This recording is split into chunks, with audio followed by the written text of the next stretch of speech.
I just realized that I put my Tuesday Nights with Dr. Bruce on a live feed of Stem Cells 101, which is a huge group that I actually belong to. It's on Facebook.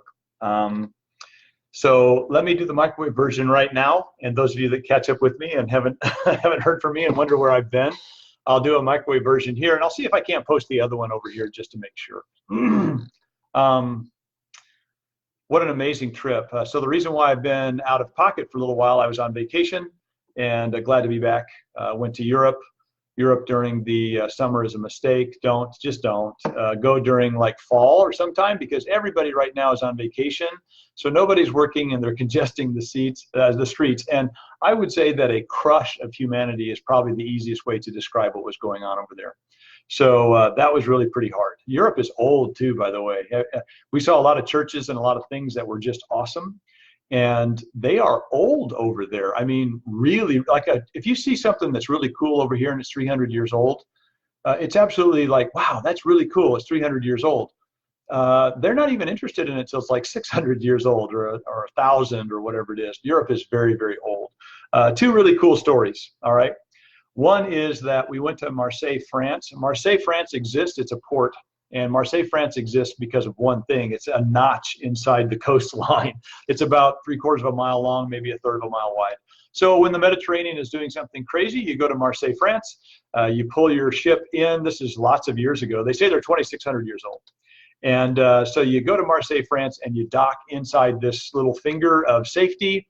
Hi, Elizabeth, inside this little finger of safety. And it works really, really well, because what they decided to do eventually was, hey, how about all these boats that are trying to get out of bad storms in the Mediterranean? How about we put a hotel here, or food, or hookers and heroin, whatever pirates really need, right? So they put it there. And then here comes the church, right? Because you got to take care of the rest of that immorality. And beautiful, by the way, beautiful churches up on hills and the kind of overlooking that beautiful bay area. And so that's why it exists. You know, they say it's the oldest city in France, 2,600 years old. Interestingly enough, 1985, some divers, a diver went down and found the Cosquer Cave, Cosquer, Cosquer Cave. And it's 1985, and they found drawings, statues, paintings, sprayed hands, 20,000 years old. I know, yeah, it was under about 37 meters of water, 120 feet or so of water. And they actually just, it was all, and they said what's interesting is that they've seen whatever it is, however they made that hand on the walls. They're all adults, and they've seen that. They saw it 40,000 years old till about 20,000 years ago, and then it fell out of style for whatever reason. How does something stick around for 20,000 years? You know what we're going to do? Let's make a stencil of our hand and put it on a wall. That'll be cool. How does that fall out of style? If it's last for 20,000 years, you think it'd still be around, right? But that was really neat. France was really cool. And then I would honestly tell you, go to the Amalfi Coast. Please do. So you can see Sicily from there, right? It's southern Italy. It's gorgeous. Cool story about that. So the Amalfi Coast is not quite as big of an indentation, right, that Marseille is, but it's enough of one to where you could anchor your boat if that's what you were doing. It certainly was a trading town, and it had enough terrace. They actually did it on purpose. They cut terraces up the mountain, which goes up quite high. Mount Vesuvius is not that far away. To cut the mountain cut into the mountain, and they planted olives and lemons, and that was their export. That's what they did, and it was really cool. So the cool thing about it, the great story about that, is that you have this great Amalfi Coast, but here would come the pirates, right? Here would come raiders of some kind, and then they would come through and rape and pillage and plunder, or whatever it is that pirates do. And so after a while, people got wise to that. They said, hey, we build this up, and people come and steal our stuff, so let's put up watchtowers. So they put watchtowers everywhere. And the watchtower would signal with smoke or fire, hey, here comes these guys with these boats again. And they had pulley systems and things where they would just pull all of their gear and their textiles and their people and themselves, and they would just go back up the mountain, and they would wait them out, right? Well, these guys in the boats would land, they'd come through, they would, try to find something, they would stay inside the buildings, whatever it was, try to find some fresh water. They wouldn't really find anything, so they get mad, and they start to climb up the mountain towards our heroes that were just trying to defend their home, right? This is a bad idea. That's a tactical error. You don't fight an uphill battle. There's reasons why you don't do that. And the reason why is because a rock thrown from 800 feet up hits with a purpose. You know, the purpose would be to kill you, and it would. It absolutely would. So these pirates got shot full of arrows, and they got hit with rocks and stones and bad things. And so the Amalfi Coast wound up with a bunch of boats, and they turned themselves kind of into a fishing village, as well as a village that makes unbelievable lemon candy. I got to bring some of that back. Limoncello, if you had this, it's a liqueur. It comes from there. It comes from some of their lemons. And their lemons, there's different varieties, there's all kinds, but their lemons sometimes, that's not a little hand. And their lemons are bigger than my hand in some cases. Honeydew, the size of a honeydew. No kidding, just unbelievable. There's all kinds of varieties, but I didn't know that variety of lemon even existed, you know. I didn't eat it. It would have been kind of fun to buy one, but lemons are sour. I didn't want to just eat a lemon, but that would have been a cool one to try. But you got to commit. If you're going to eat a lemon of that size, it requires some commitment, folks. It's going to be kind of rough on you. So very quickly, I learned some really neat things. I learned, first of all, that I'm not as good at words with friends as my friend Scott Hanover is. That's good to know. He winds up stomping me while I'm out there wandering around Italy and all those places. But it was a lot of fun. He just joined. And it's good to see him on there in Dallas. Hope everything's going great, Scott. I really do. Great guy. So neat family.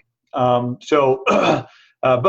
I learned a lot of things. I learned how old things can really be. I saw some churches. Art sticks around forever. You know, it just does. Art sticks around for a long time. So I honestly think maybe I need to paint something if I have any hope of outliving. Poetry does. Your writings can. You know, stories do. Those are neat.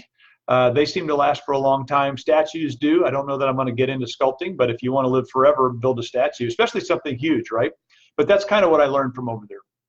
While I was there, a lot of you had concern for me. I'm okay. I'm here. I'm going to be all right. I'm very glad that you guys cared for me. I did get your information. I got the information on Hy-Vee.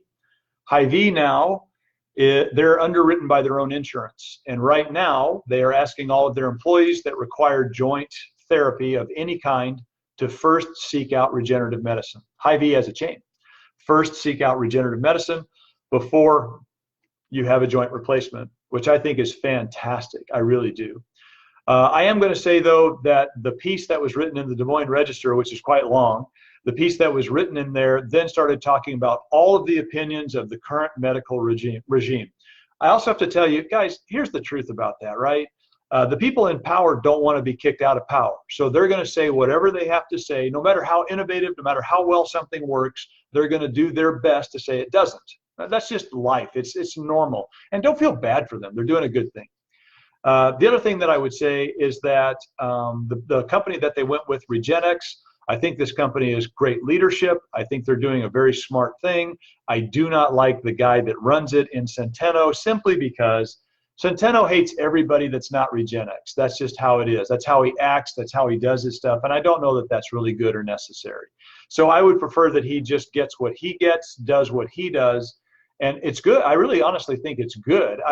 I just don't feel like he needs to be as negative as he is. He's a mudslinger at this point in his life, and maybe that changed today, and maybe I'm totally wrong. I'd like to be. But I'm very proud of Hy-Vee for having some forward thinking. They're not the only ones, by the way. There are Meredith, I think, is another company that's fairly large that's going with regenerative medicine first. But I'm going to say something. In that piece, I got to really read it. In that piece that was in the Des Moines Register, I'm going to read this little thing. If this regenerative treatment worked as well as the company claims, insurance companies would rush to cover them. No. Who says that? No, that's not at all true. It's not even close to right. Chiropractors, I'm a chiropractor first, right, guys? Come on. We have proven over and over in medical literature that it takes us 1/3 the amount of time for lots of, in fact, low back pain, which is why 65% of all trips to emergency rooms have to do with low back pain. 65%, right? So we could take a huge chunk of that. It takes us 1/3 the amount of time to solve it, and we cost 1/3 the amount to do it. And yet we can't get insurances, a lot of insurances, to even give us a nod. They give us kind of a wave and they say, hey, we'll pay you $2 for that. I mean, it's serious. Insurance companies don't rush to cover stuff that works. In fact, that's a bad business model. If I'm going to be honest with you, Look at what an insurance company does. Let's be honest. I'm not going to rail on it. Let's just be real straightforward. An insurance company takes in a premium and does not pay the doctor. That's their entire way they make money. Think it all the way through. Take money in, don't pay money out, because that's all. They don't do a service. They don't provide a gift or a good or a service at all. They take money in and don't pay the doctor. That's what happens. You get that, right? So they wouldn't flock to it whatsoever. Plus, they don't care how lucrative. That's a different thing.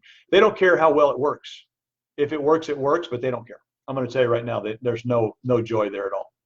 So I'm just going to say that there are some reasons to not read all of that article, but I did. It's out there. The Des Moines Register had it. It's called Stem Cell article, and there's a PDF that they wrote. And in all honesty, it's a lot of opinions, and it's opinions of people who are currently in power. And then it's opinions of people that didn't have it work, and it's opinions of people that did have it work. But it's a lot of opinion. It's not really based on a lot of the science. And by the way, they're still not doing it right. So let me end with this. The reason why we're getting national attention, the reason why I get to teach the nurse practitioners in August, the reason why we have billion-dollar companies sending their founders to what I'm doing in Missouri, I get it right, but that's what's happening, okay? The reason why that's happening is for one reason only. What we're doing is working really, really well, but you have to do some of the work. It's not just us. You can't just stab something, poke something in there and hope it works. It doesn't work like that. You've got to do your part to rebalance and create space. You have to, if you've been walking on a bum knee for a while, you have to strengthen the other knee correctly. You've been overusing it or maybe underusing some other musculature. You get it right. So anyway, that's really important right now. But if you want to read that, it's up there. And if you want to read about the Cosquer, how do you read that? Cosquer cave. Really cool. That was really cool. That's when I was there in Marseille, France. So I'm glad to be back. Thank you for sending me a bunch of information. I did get the article on the therapeutic potential of stimulating endogenous stem cell mobilization. I got that. I'll talk about it next time. Thank you for sending that to me. It's from the Philippines and Germany, and it was translated and sent to my inbox by somebody very important out there. So I just want to say thank you. I will get to what they're doing out there. It's fabulous. It's absolutely fabulous. And we're staying on the cutting edge, and I'm really proud of us. Bridge worked without me, folks. It actually ran pretty well without me being there. And I just got to say, I'm really happy with that. I wouldn't have it any other way. So I'm going to say goodbye. I'll see you next Tuesday. We'll talk about some heavy science stuff, very likely, and how you can help. How you can help send nurse practitioners to regened.net, REGENED, regened.net, and have them sign up for this class that we're doing. We want to protect them because there are some boards of healing arts that are trying to say that nurses can't do regenerative medicine, nurse practitioners can't do regenerative medicine. They can do any other kind of anything else, just not that. And honestly, that's going to be a mistake. So it's just an injection. I mean, anyway, but we're going to get a chance to teach them and give them a certificate for it. So I'll tell you all about that next Tuesday. In the meantime, be an example of what's possible.